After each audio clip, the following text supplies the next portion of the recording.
I think an artist must embrace his own story and his own uniqueness. We don't have to be like anybody else. And as soon as you embrace your own story, even if it's a bad story or a difficult story or a strange story, and accept that you're unique, and then rather look for your own unique eye and your own unique expression and your unique um, sensitivity towards life. Good morning, Jaco. It's so lovely to meet you here on Zoom. Morning, Petra. It's wonderful to meet you. I saw your wonderful artwork on Instagram, and I'm so fascinated by what you do.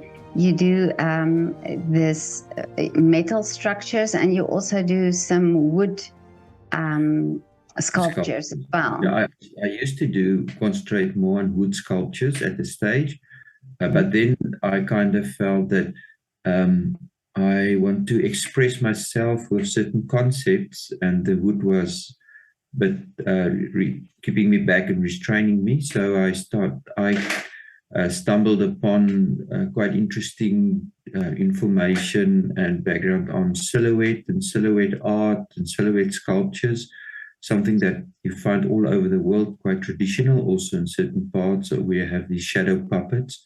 And that was quite fascinating to see how you can develop a story and do some storytelling through your sculptures.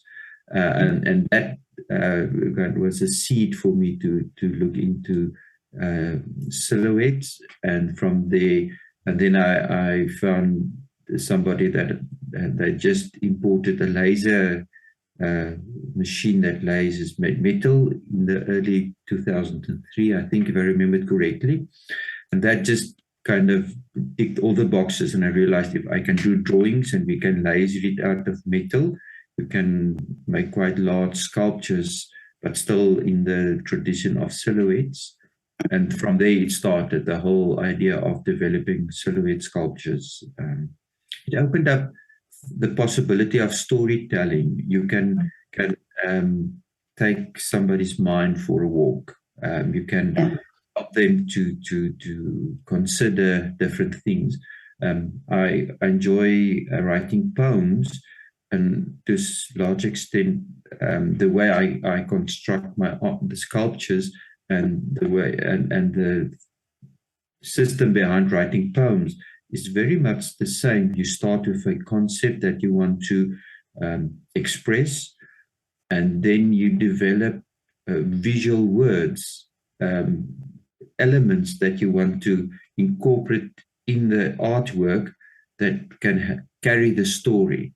And that's why I always say it's visual words, because very iconic elements bring certain thinking or stimulate certain thinking, and then the way you place it in the sculpture in juxtaposition to some other images or other silhouettes, that brings tension, of harmony, of a feeling of time or context, and through that you then develop. So you sometimes I develop the sculpture on CAD. I use CAD, the CAD program, computer program where you can do the drawings, and you can fill the drawings with black colors. So then you've got quite a strong image of an idea how your artwork will look.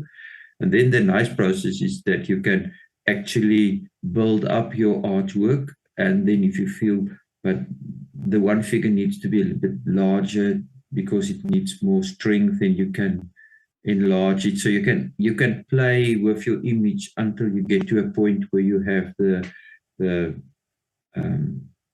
right feel. The same with the poem. If you read the poem, you read the poem, and you read the poem while you're working on it. And the rhythm and the sound and everything becomes part of the poem, and that helps you to not condense or distill. Mm-hmm. I think it's a process of distilling. You take out a lot of other things, and with the sculptures also sometimes there's more images in the sculpture, but over time I take away, Really? think different in till you get to a point where you have the balance that you want to. So this whole and the silhouette sculptures allowed me to start doing that process, and that's how they from there on I had this new visual language that I've developed over time. But I find the silhouette so beautiful, and it's actually it's a old form of art, because I see in very old German stories, for example, they use the silhouette to tell, not as a visual connected with the story. So where did this interest come with just using a silhouette? Yeah. I was quite fascinated by sequential art. Sequential art is like Calvin and Hobbes or Andy Cap, where you or Garfield, where with 3 or 4 blocks you tell a story, and there's quite a lot of rule of thumb in the storytelling through just 2 or 3 or 4 blocks. The imagery, okay, they've got the speech bubbles or something written underneath, but the idea of using iconic imagery, just the right imagery, the selection of, say, for example, a dog, when you want to use a dog in a story, to use a Yorkshire Terrier or a Bulldog, if you put it in a story, it brings totally different associations between them when you look at it. And that kind of idea of storytelling through imagery. So the sequential art, and the sequential art is actually quite a science, and in things that they use to carry the story stronger. And if you go to Japan and those places, they've got like novels that's just drawn in blocks, telling stories. And yeah, so for me that was part of the key to realize that there's quite a potential in using silhouettes, more than just decorative or just this. It can be quite strong because you also distill your own you distill things that can take your mind away from the essence of the story. It's all away now. It's just that silhouette, the story that you want to tell. There's no decorative or because that's why I enjoy using black, because black, in black, all the colors is in black. So you don't prescribe a certain emotion or a certain feel or a certain action. Because if you use, for example, red, in the West, red would be more feeling of danger. In the East, China, it would be feeling of happiness, because that's the red is the color of happiness. So with the color is culturally motivated, but also you kind of want to show somebody into the direction with a color. But with black, it's so neutral. It's just like ink. It's just the ink that the visual imagery is written in. And I think that what makes it exciting. Nowadays, I'm started using color also.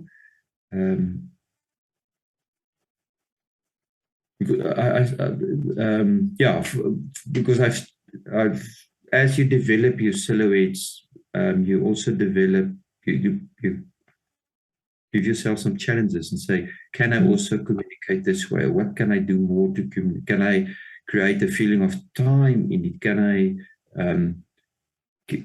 express what's in thoughts in somebody's head, or emotions, or things that motivate somebody.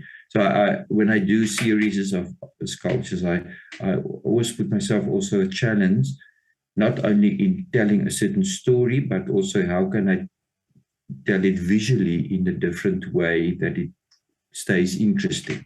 So because of that, colors started coming into my sculptures. And especially with larger sculptures that's outside, certain colors just works also beautiful in the setting outside.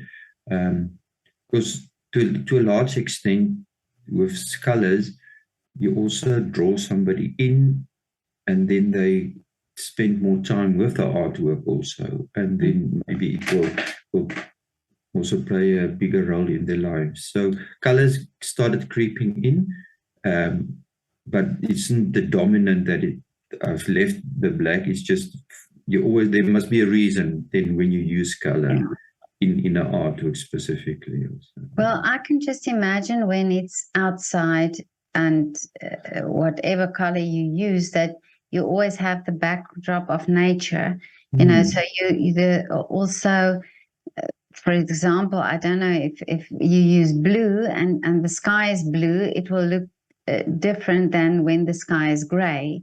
So maybe that's also the interesting thing of what. So the different times of day or different times of year that you see the artwork, would it then also speak differently to you? Yeah, absolutely. In Hermanus, on this side, on the sea, that we've got every year and sculpture exhibition, sculptures on the cliffs, and they're especially interesting for me with the sculpture standing on the cliffs with the sea and the air. And I think the sea make you more conscious of changing colors of the water and the sky. And then you see the different colors, and then early morning and late afternoon. So it brings an added element to the artwork that's very much on an aesthetic level. That's also beautiful. I think artists must have these levels of beautiful or confrontational visually, but also connect on emotional and on the intellectual level. So all these levels needs to be addressed, or hopefully needs to be addressed or connected to. Yeah, and colors is a challenge that I'm still working on. It's not so easy to decide which color would be the best color to use. But it's also, I think that's part of the journey. No one moment is the ultimate moment. We're always busy in art on a journey where you do something and see if it works. And if it doesn't, then you do something different. It's just I think the nature of, that's how I approach art, because you can become so intimidated by art and the right decision. I must make the right decision, the right shape, the right form, the right theme, the right visual element. And it becomes so intimidating that you become scared to make a decision. And that's one thing that I've decided on my art journey, is that I'm just going to just do it. And if it doesn't work, just change it. And if that doesn't work, change it again. I'm busy with a large sculpture now, and I'm on the third color that I'm using, because I the first one didn't work, and then I changed a little bit, and it still didn't work, and then I changed it again, and I resprayed this large sculpture again, and that's fine also. I think that's part of the discovery and the journey that you are busy with. I think the day when you think you've got a recipe and you just follow the recipe as an artist, then it's time to retire. Because a recipe, you must always trying and make making things that don't work, and then you try again. There's an artist, Gregor Bunzai, used to stay in Onrus, and he once told me that when you look at artists' work and you see this wave of very good and very bad and very good and very bad work, he actually likes that, because it means the artist is busy trying things and it doesn't always work. So he quite often makes something that's really bad. But that's the process of trying something, learning from it, and then there's a growth, and you try something new, you learn and you grow. So hopefully I will still keep on that track of doing something, and sometimes it works and sometimes not. Color is definitely of that, yeah. That's a very interesting, thought process, to think that yes, there is evolvement, because I think sometimes we are just so focused on things having to be perfect, that it also prevents you from daring and prevents you from experimenting. And I think it's in that experimenting also that there's growth, and that you can develop something new. Yeah. It's stressful to try these things, because especially when you do a commission or for an exhibition, will it work? Because we're still human, and the thing of will people understand it, or how will they react towards it? And the economics of will it sell? That's also economical element of living as an artist.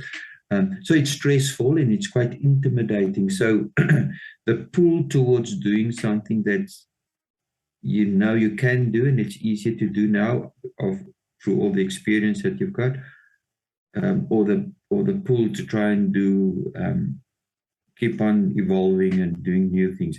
That kind of tension that's there the whole time.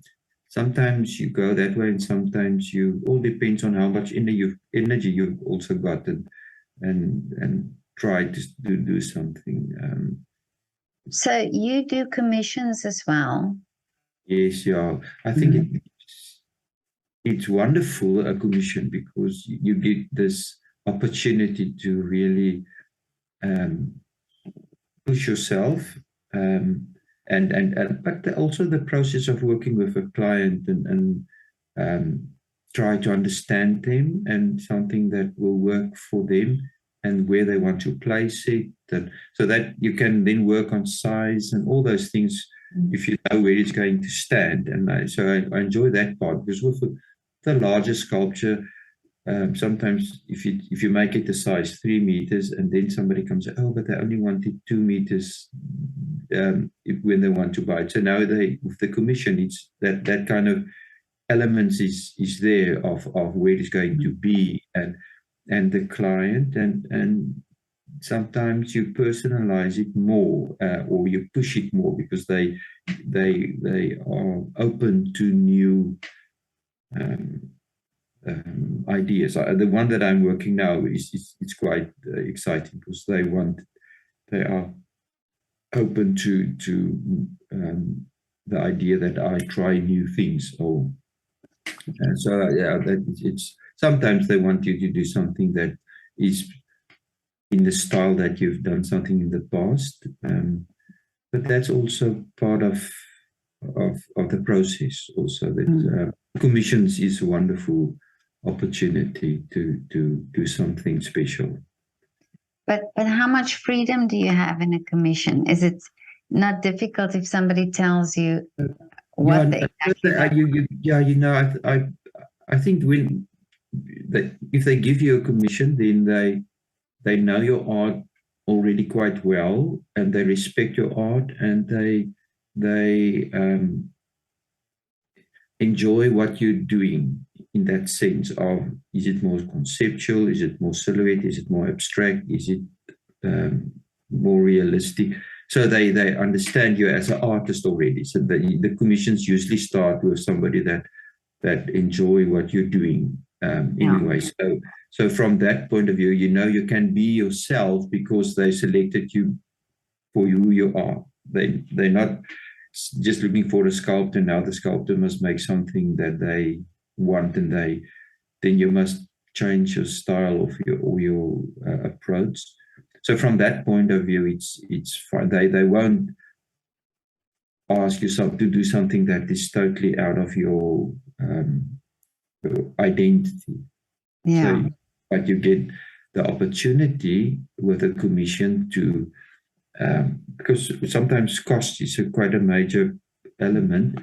And if you do just something for your or to sell, you have to, the economics plays a big role. But with a commission, you the possibility of doing something more unique, because you know that the part of the financials, if the guy, okay, we because materials in sculptures, the cost of materials plays a large role in the end product. So and if they're then willing, then you have the opportunity to make something 3 or 4 meters, or just sometimes out of the certain material that's more expensive, but now you can do it. So from that point of view, it's quite a practical point of view. But they don't ask you to do something that's not you. Okay. Yeah. And then, yeah, I've never had the situation where they asked me to do something that I felt, no, that's not me, or I will feel I'm selling out. I've never had that situation that you're selling out. And now you're just forced to do something and you don't feel you're committed to that. Something with a computer, you can actually design the work and show them a visual that is very close to how the final product will be. You can even place the sculpture in a photo of the area where the artwork is going to be placed. Amazing. It's quite a good idea of what the end result will be. And then they trust you and said, okay, now they trust in the story, what you want to tell. Yeah. So sometimes you're sensitive in the sense of, if it's a sculpture at somebody's house, you're not going to make this very heavy political satire work that shocks everyone. You're sensitive, but then people sometimes, I know there's one guy, he bought quite a few of works from a series that I did that was a lot of satire and political satire. And I asked him, because when I made the series for the exhibition, I thought, I wonder if they'll ever sell, because it's quite in your face satire. And I thought, and then it did very well on the exhibition. And the one guy bought quite a few of them. And I asked him, but it's interesting, why did you buy it? I said, no, because he enjoys the conversation. That's with the artwork. And he's a big art collector, and he also wants to collect artwork that's a conversation piece. That when friends come over and they look at it, it becomes a starting point for quite a heavy discussion on certain elements that was more political, but sometimes works also on nature conservation. And so people want those kind of art also in their houses, sometimes in smaller works. So you have to be sensitive also to people and where the work needs to be placed. Public sculpture also is a bit more sensitive than works in a house, because it's more a public, exposed to people that not always used to looking at art. So that kind of sensitivity, for me, it's just in my personality that I want to be more also sensitive towards people and their own journeys and processes of understanding and growing also. It's no use just being so bold that you chase them away. You sometimes have to befriend them with your art to take them on a journey of discovery and understanding of certain important things that you want them to consider. But now, you said now that you do series of artworks. What inspired then, say, for example, this more political series? Is there something in your life? Is there something in your life that inspires, that you just get up in the morning and think, okay, this is the story I want to tell? I think the starting point of different series is some starts some in yourself, things that you experience. When our youngest daughter was in the final year of school, I was quite conscious of now both our children will be out of will be not in the home anymore.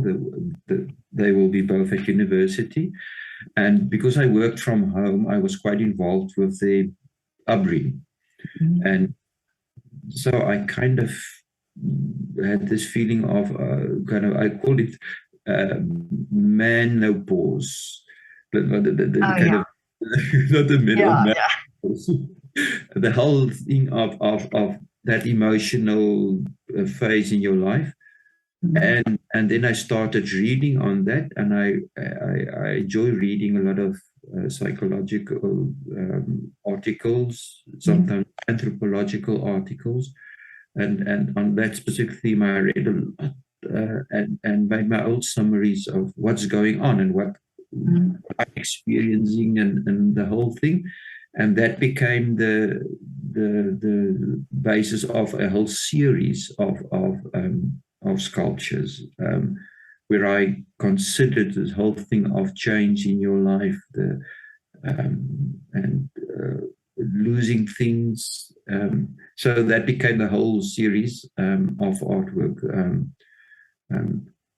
Politically, also, I think you can't be in South Africa and not be quite politically conscious of the history and where we now and where we thought we would have been. So from that point of view, and that it developed over a few years. From about 2014, I became more political in my work also, and a lot of satire. And then, because I thought it's important that we must see certain things, we must start discussing certain elements or certain realities that is just starting to surface.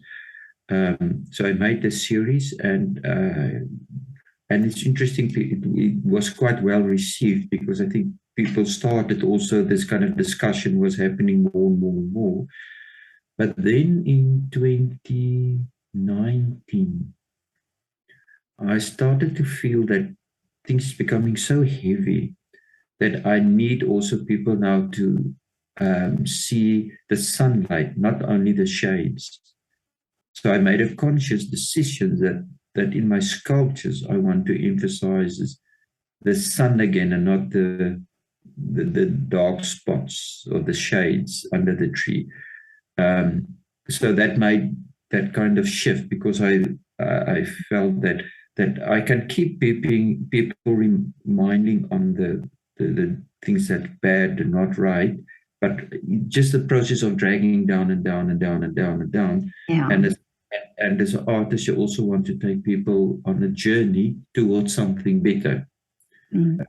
And so then my work changed, and that's also when color started coming into the sculptures, because I felt the color needs to help this whole process of people seeing more the sunshine, kind of the not in the sense of depression or not depression, but there's always things that you can see and enjoy and appreciate. Doesn't matter how it's all around you. So that kind of change happened in my artwork also. Last year I did a series during the COVID. I think we all realized that there's quite a leadership crisis in the world, because the way that leaders think has a lot to do with the next election, and will I win the next election, and the decisions get guided quite short term towards the next election. And with the COVID, they were forced to make decisions that has nothing to do with the next election. And so we just saw all over the world how the governments and leaders struggle to make the right decisions, or make decisions also. So my take on this whole thing is there's quite a leadership crisis. So I made a series last year about this whole thing of being king, and so the whole chess, the idea of chess, a king and a pawn and the queen, and Amazing. series of that to that you consider the whole thing of leadership that's working or not working, and then from there it went kind of go around. So there was about leadership that super control, and leadership that's useless, or leadership that just want to look after themselves. So I was considering with the sculptures this reality that we are faced with.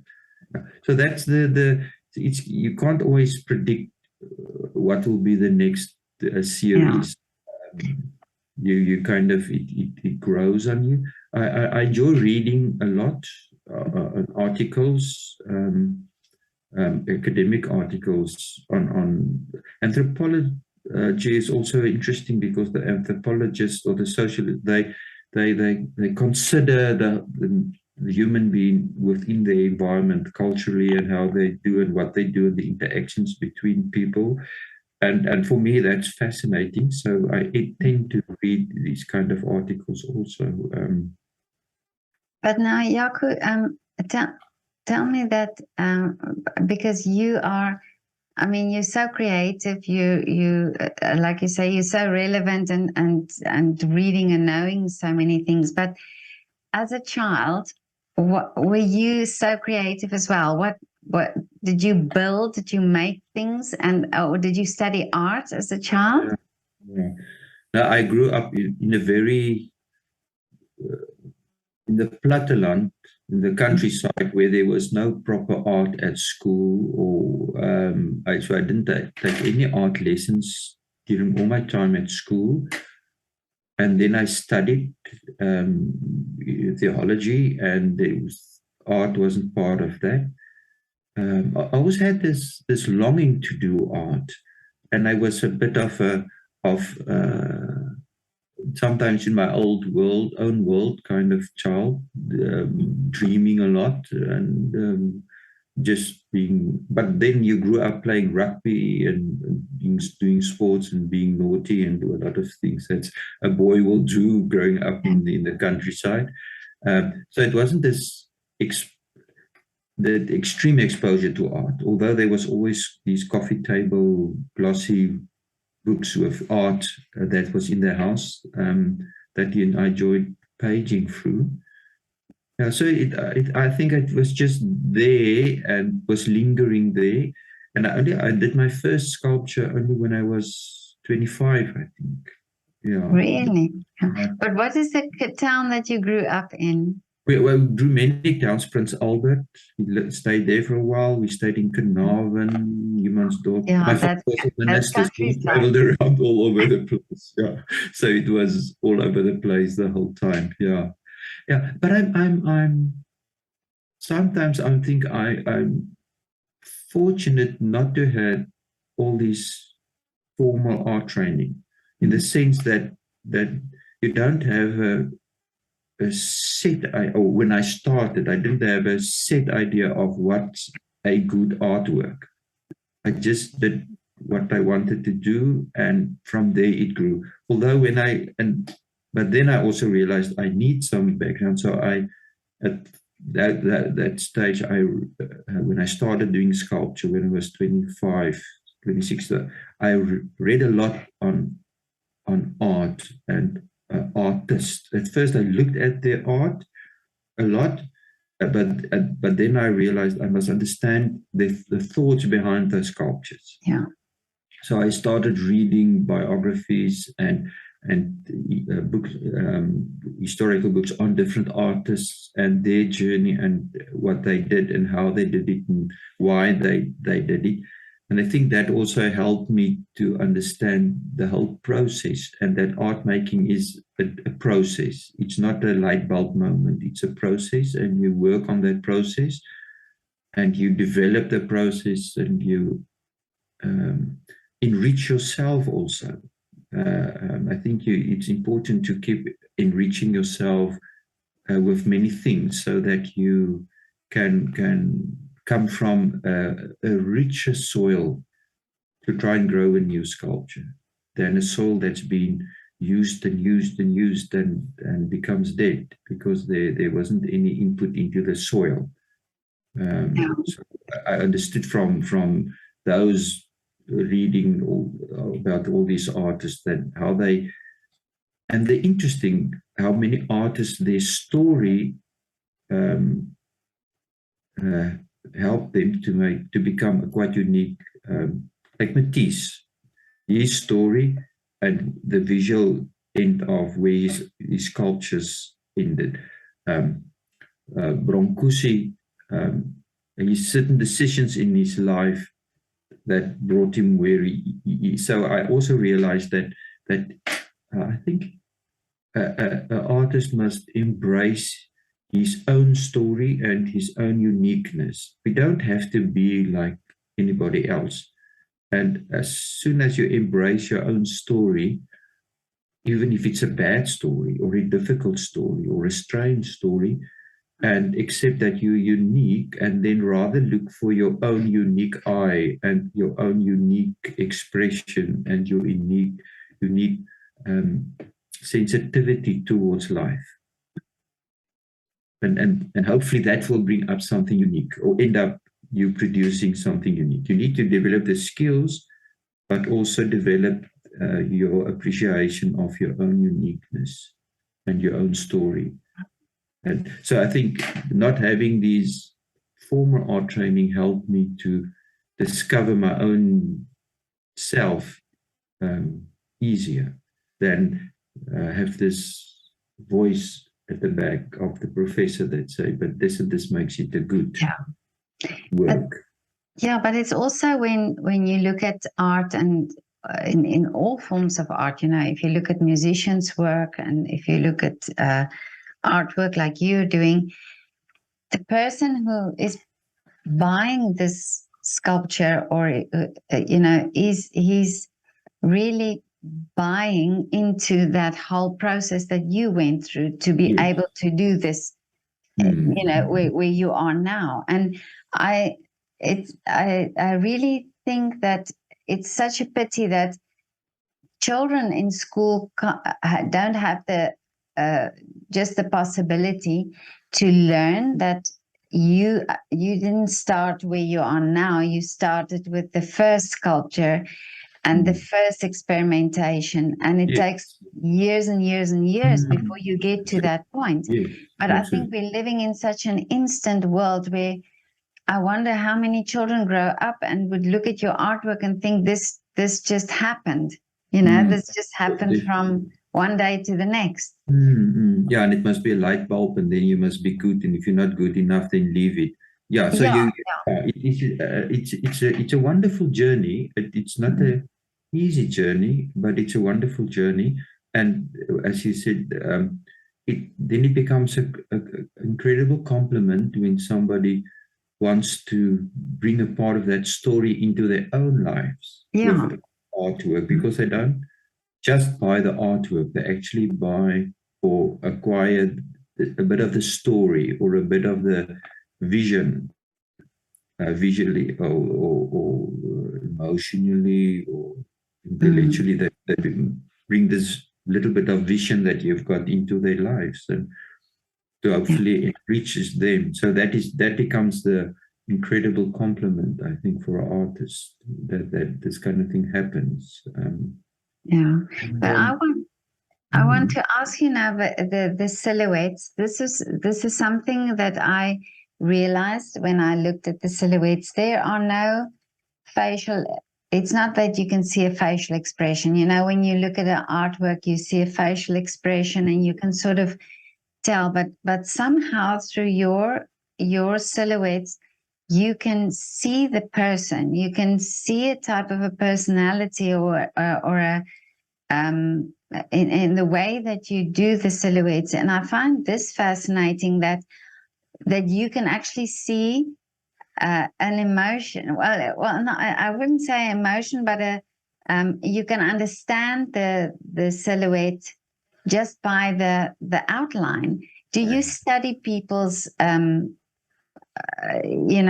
like body language or you know, do you have a sort of an idea of how the figure has to be positioned or bent over, or the face or so, to get across the story?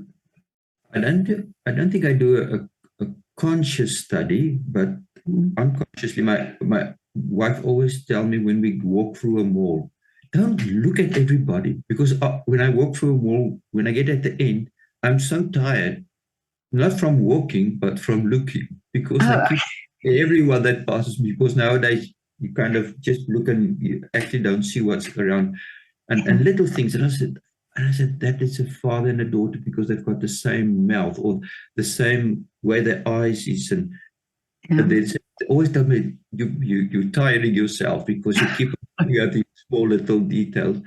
Yes, and then the little mannerisms. And I think that is what becomes important. Just a chin lower, a chin higher, eyes up, down, a little bit forward, a little bit back. And with the silhouette, because if you do the drawing and you fill it with it, then you've got quite a strong image.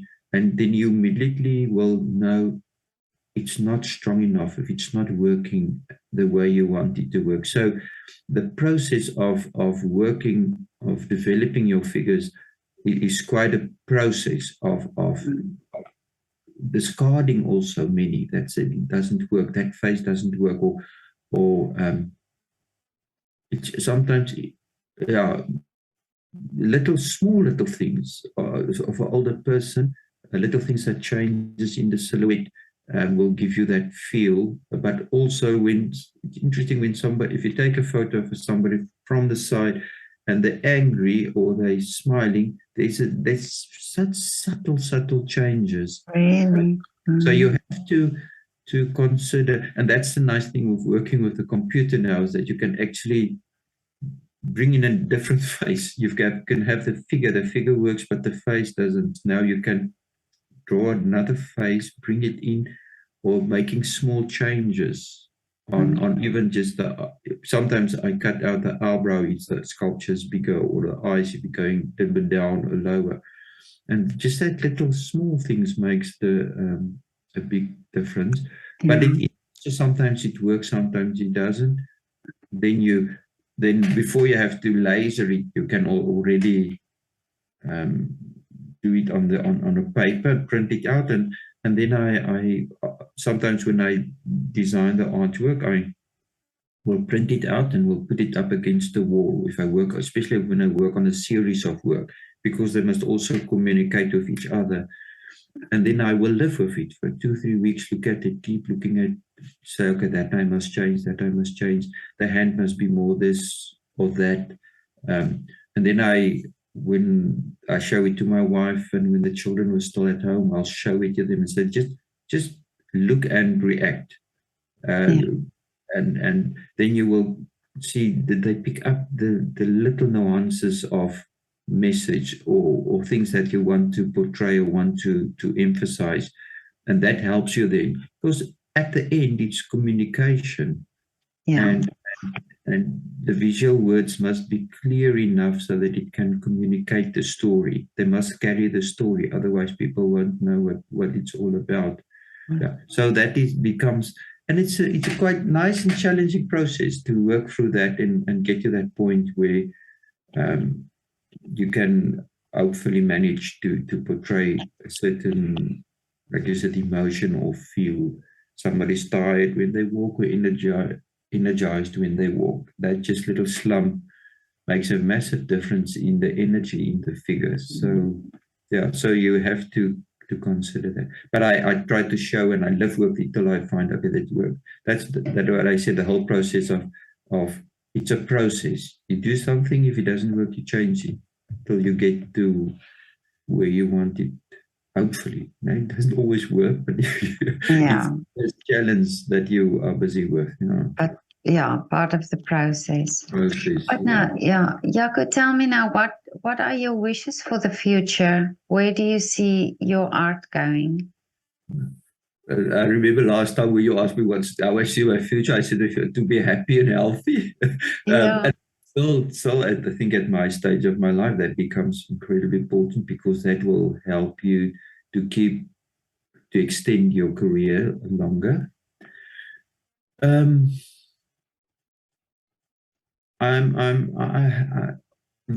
technically, there's things that I want to try still, or want to experiment with working with colors and different colors on the sculpture. I'm getting more and more fascinated by colors, especially with outside sculptures, because in the light outside, that a lot of wonderful things can happen, and there's incredible energy also in colors. So that is starting to fascinate me more. So it might be that I develop towards more more simpler, not in the sense of, but less than more less distilled sculptures. Um, and then I think as an artist, you keep looking for opportunities of where to exhibit and take it overseas, and so that kind of journey you always. I always tell my friends, it's art is like pushing a wheelbarrow. If you don't pick it up and walk with it, it will just stand there. Yeah. And I think that is my idea also, that you must just keep working, and look for opportunities. And I think that is the important journey that you're busy with. That it stays also interesting and challenging for yourself, because if it becomes a recipe thing and you just keep doing it, you feel you become a laborer and you just keep doing some things and just it's a factory. So I hope to keep it more interesting for myself and challenging for myself and exciting for myself, that I can still be excited about a new sculpture in 10 years time, and excited to try something new in 10 years time.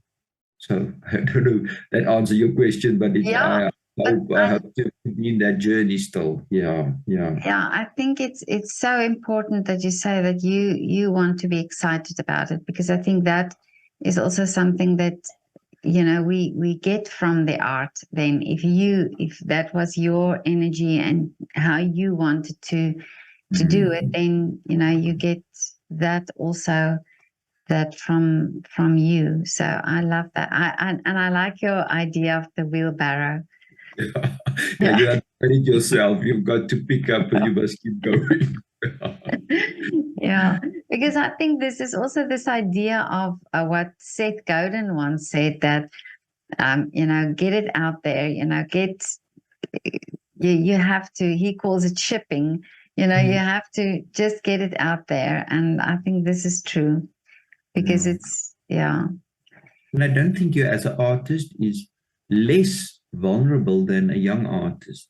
Being older like myself, you sometimes feel more vulnerable, but because you've done a lot of things and now you're doing something new, you feel vulnerable again. And you must become friends with your vulnerability also. And it's not so easy. That's keep experimenting, keep trying new things. You must also make peace with the idea that you will feel vulnerable again. You will feel some things that rejection or acceptance, but because that's part of it. So but that you can do nothing. So just keep doing what you want to do yourself, and make art that you are happy with and you're excited about. And, don't let the vulnerability overpowers you. I think that's for any artist important, that his own vulnerability becomes his tool, not his Achilles heel. Use your vulnerability to be sensitive towards the world, but don't let it become your Achilles heel and drags you back. So, and it doesn't matter how old you are as an artist. If you're young or old, it's the same. Still, you must just accept it and embrace it to a certain extent. But now, Jaco, I still have one question for you, and that is, can you do a shout out for your favorite restaurant or coffee shop where you are. Where are you in Onrus? In Onrus, yeah. We've got a restaurant here that is quite exciting now. Milk. It was Milkwood. New owners. It's Milk. It's on the beach at Onrus, and it's such a beautiful setting with quite special food and very welcoming staff. So we enjoy going down there. It's late afternoon and eat or having just a coffee, or we walk down there and have a coffee. And yeah, so it's quite a Milk is quite a special place to visit. Amazing. It sounds wonderful. I'll have to come to Onrus to try and So, but Jaco, have a wonderful afternoon. Thank you very much. And thank you so much for your time and your wonderful insights. And I absolutely love your artwork. Thank you very much. I appreciate it. Thank you for making time to contact me and speak to me. I appreciate it. It's a great pleasure. And all the best with your own creative journey. And may it always excites you to be on that journey also. Thank you so much. What a wonderful thing to say.